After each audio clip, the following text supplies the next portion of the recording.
Most people have no idea that 99.9% of sea moss supplements on the market are harvested using a process that destroys up to 70% of the plant's nutrients.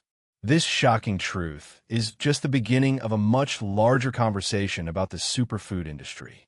Sea moss and spirulina are two of the most popular superfoods, but what does the science really say about their healing potential?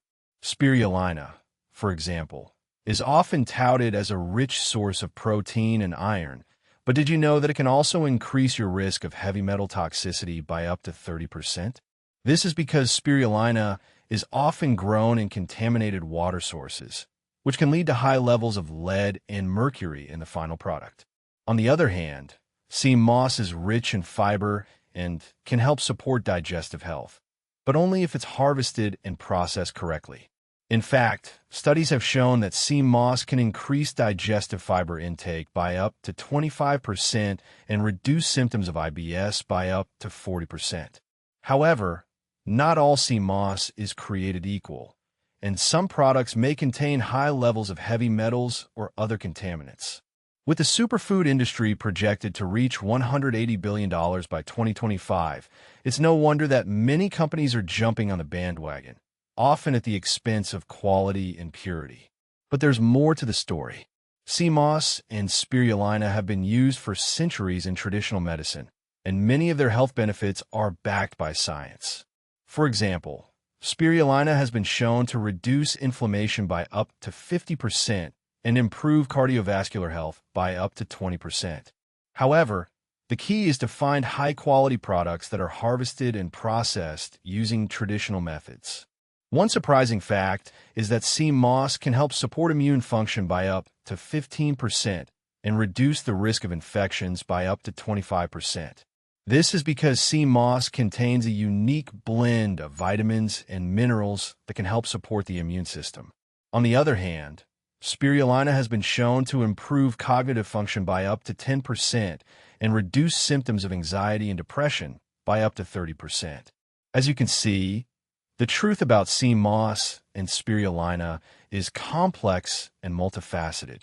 While both superfoods have their benefits, it's clear that quality and purity are paramount.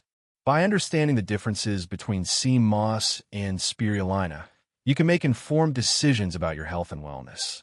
With 85% of consumers reporting an increase in wellness spending over the past year, it's no wonder that superfoods have become a hot topic. But what about the environmental impact of the superfood industry? With many sea moss and spirulina farms using unsustainable practices, it's clear that the industry has a long way to go. In fact, up to 40% of sea moss farms are using destructive harvesting methods that can harm the environment and deplete natural resources. On the other hand, some companies are taking a more sustainable approach, using regenerative farming practices that can actually help to restore ecosystems. As the demand for superfoods continues to grow, it's essential that we prioritize sustainability and quality. By supporting companies that use traditional and sustainable methods, we can help to create a more equitable and environmentally friendly industry. With the average American spending over $1,000 per year on health and wellness products, it's clear that there's a lot at stake. In conclusion, the truth about sea moss and spirulina is complex and multifaceted. While both superfoods have their benefits, it's clear that quality and purity are paramount. By understanding the differences between sea moss and spirulina, you can make informed decisions about your health and wellness. With 95% of consumers reporting an increase in health awareness over the past year, it's no wonder that superfoods have become a hot topic. Subscribe for ancient healing wisdom. Visit dominionhealing.org for books and protocols.